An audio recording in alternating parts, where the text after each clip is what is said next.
शुभ सकाळ. श्री स्वामी समर्थ.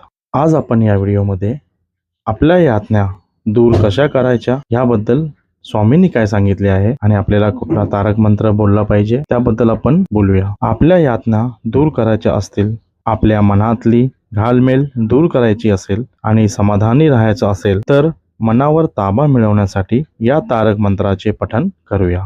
निशंक होई रे मना, निर्भय होई रे मना, प्रचंड स्वामी बळपाठीशी नित्य आहे रे मना.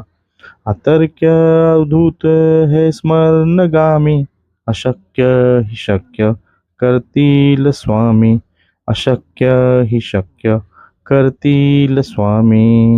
जिथे स्वामी चरण तिथे नियोग काय, सोये भक्त प्रारब्ध घडवी ही माय.